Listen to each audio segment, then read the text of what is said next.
security on today. Yeah. Um, I just thought I'd come and have a chat to you. I Yeah, couldn't because understand. I spoke to Daryl, Daryl. yep, yep.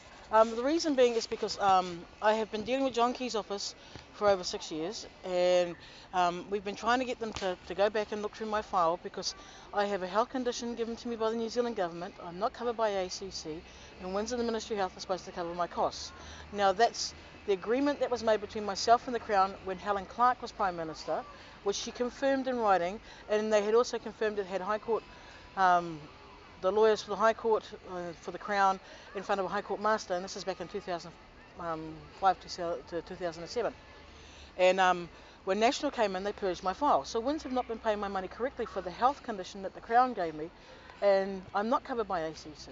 So all the bills and debts I incur for this health condition, which is my medical treatments, my equipment, that all this is supposed to be covered by MOH and by Ministry of Social Development. But since John Key's office has come in, I have been stuck with a remote client unit. He keeps ignoring everything. We have been backwards and forwards with advocates. We have even had somebody in the head office have a look at my file who says, yes, I've done everything correctly, The but they head, just keep ignoring everything. And head, so head office from. for Ministry of Social Development, all right, and they just keep ignoring it. I've gone back to John Key's office and I've said to them, they've had somebody look at it, but they're just ignoring it. I've put the request in under law the way they're supposed to, and then what's gone down in the last year has they've cost me my homes, they've cost me my money, everything, and now they stop my benefit, and I'm going to lose everything I own in 3 days' time. And I have tried and tried and tried. My advocate, Kay Brereton, has tried and tried and tried and dealt with remote client unit. Yeah, and I have been through my MP originally, which was Louise Upton, who refused to see me for 2 years. I have been through my former one, which was Ross Robertson, who turned around and said that when we asked him, could you please ask Porter Bennett for the letter explaining why you're not paying me the money, his answer was to trespass me. So, Yeah. whereabouts are you from? I'm originally from up in East Tamaki, Otara in Auckland. Right.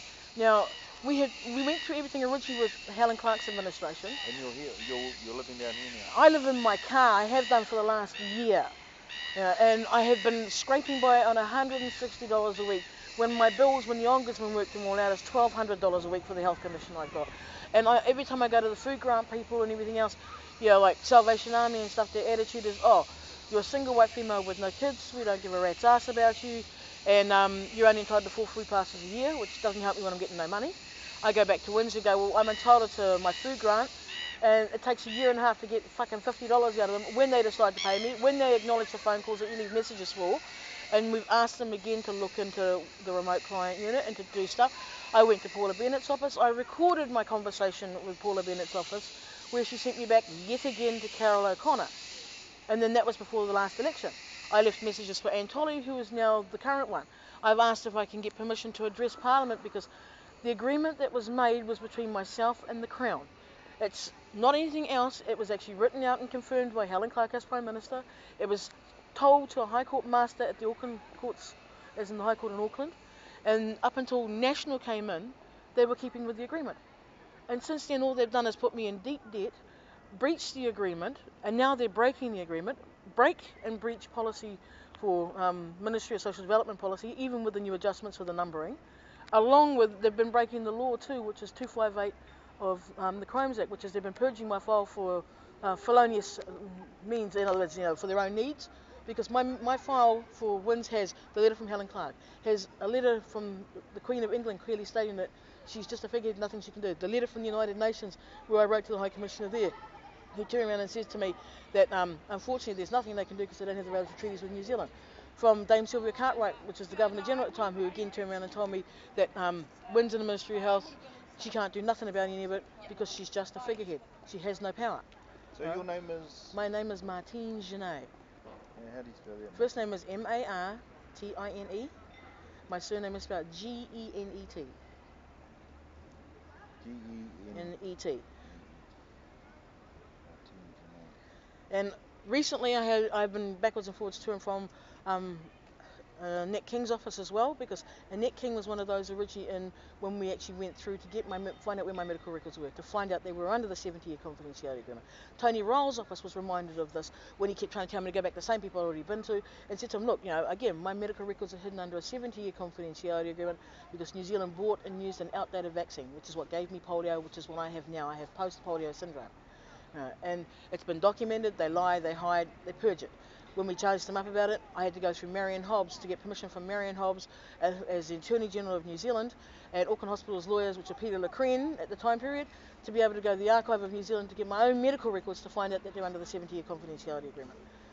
And again, because I'm a single white female with no kids, nobody gives a damn about me. I've been through lawyers to try and get them off their butts to do stuff, and they turn around after wasting months of my time to say they deal in family law, they deal in criminal law, or they're ordered and retained to the Crown. None of them have said I haven't got a case. Everybody who looks at it goes, yeah, no, you've got grounds, but unfortunately I don't deal in that sort of thing. I've been through the Law Society. Every 2 years they send me a new list with all the lawyers on who deal with certain things, and I go back and I go, okay, send that one, send that one, send that one, send that one, and cross them all off. 2 years ago we ended up in front of the District Court judge because Ministry of Health tried to say that I was stealing my health funds when they actually owed me money. I proved my case, and so the charges were dropped, dismissed. They owe me compensation for that. The evidence that was showed that clearly shows that I won my case is also the same stuff that proves that I've got my health condition. So technically the Crown actually owes me my compensation that I originally asked for, plus the compensation for that, and now it also owes me for the different things, which is the interest and stuff, because they've again broken the agreement, and then they swore blind that they wouldn't do this shit to me again. Instead, I've spent the last year living in my car.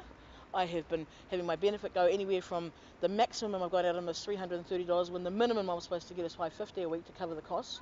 I haven't had my proper medical treatments. I haven't had my proper health treatments done properly. With my vitamins are required because I'm a polio victim. Not to be confused with being bipolar, because people think I'm bipolar because I'm talking fast, and I'm talking fast because I've got a limited amount of your time to tell you what's going on for the vortex of hell, which is what I live in. And every time I end up with a social worker, including recently at the hospital while being sick, who said, oh, she's seen everything. She took one look at it after I explained it to her, showed her all the documents, and goes, the only thing I can do is give you food because it's way out of my league. So who's your social worker?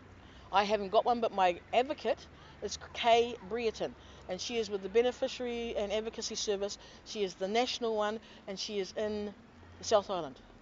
She's in the South Island? Yeah. Her surname is spelled B-R-E, and then I think it's T-O-N. B-R-E? And then I think it's T-O-N. There might be another E in there, but I'm not sure because I'm dyslexic. But if there's Wi-Fi available, I can show you the emails I've got from her. I can show you the emails I've got from Ministry of Social Development, fobbing me off and ignoring everything.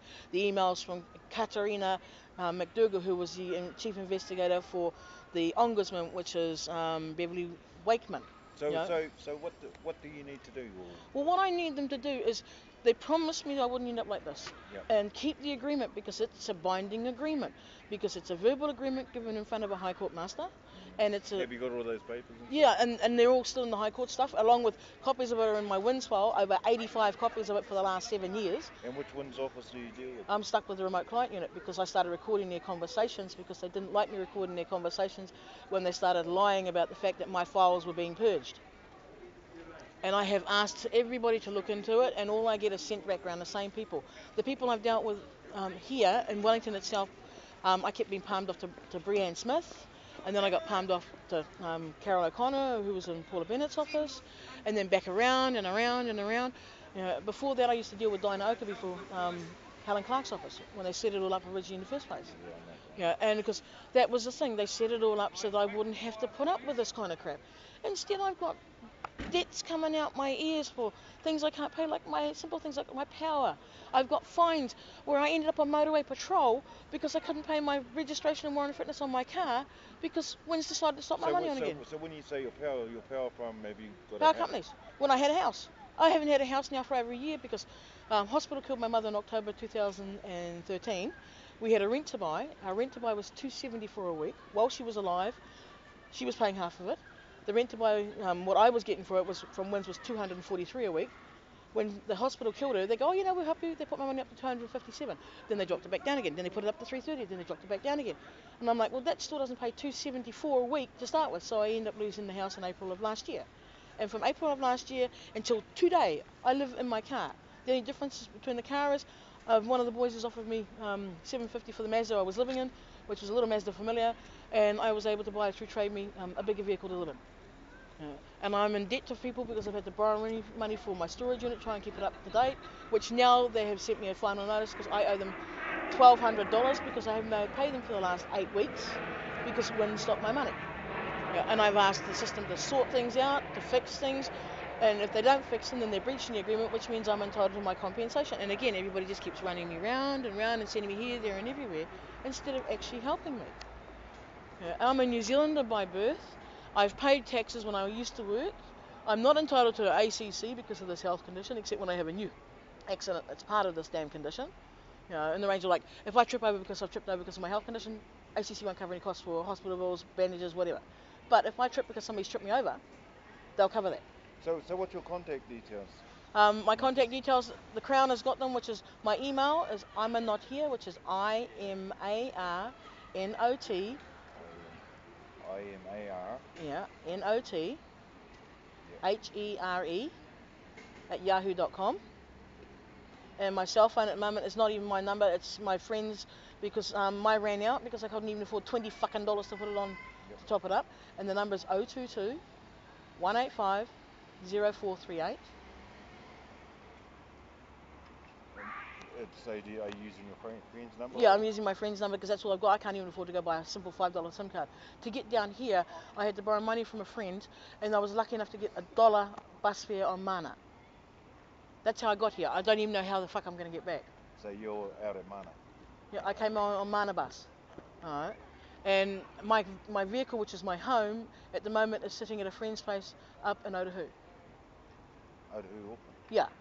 Because that's how far I've had to come down here, because I have asked and I've done everything correctly and I'm just being ignored. We've even done the request because under the review of decision system, they're supposed to review things when you ask it for wins, and they just ignored it. 100 times now they've ignored it. I've asked to go to the review board, so as soon as I show them my copies of the papers, they're going to back pay me what they owe me and sort anything out. What they back pay me and owe me at the moment for wins alone plus interest is $600,000 that they owe me because they have not paid me correctly as the national government since 2009, but Labor owed me over $6,000 before that. All right, Martine. I can make some inquiries into the PM's office and so forth about your issues, but unless you have an appointment, they won't see you. Well, I tried to get an appointment, Yeah, that was the thing, and they wouldn't even let me have an appointment to see them here in the offices down here in Wellington.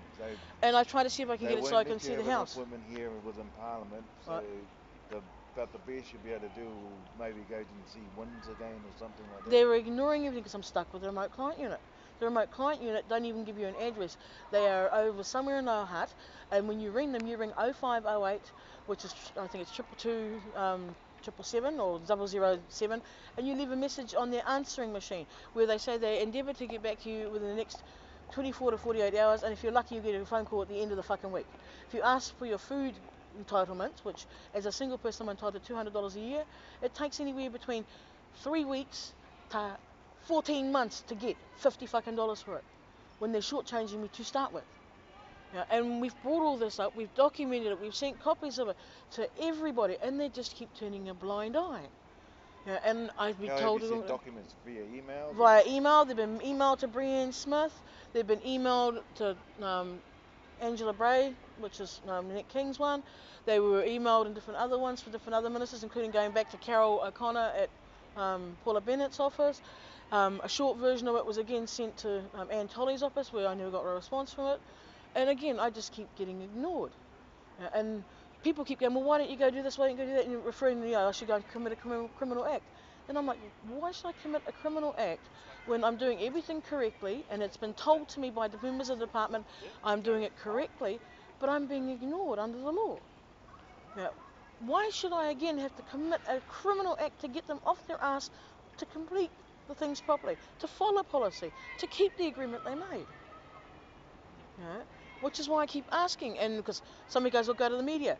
The only person in the media who's been documenting all this stuff for over 8 years has been Melanie Reid. But at the moment, she's too busy going after ACC.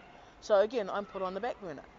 And a couple of the others I've been to, again, thought I was joking when I got stuck on Motorway Patrol and edited it down until I explained to them, no, the people I listed, which was at that time period, I had been through Ross Robertson's office, I had been through Paula Bennett's, I had been through Brianne Smith here at John Keys, and all the other things, including Yongas and everything else, and so they edited it out.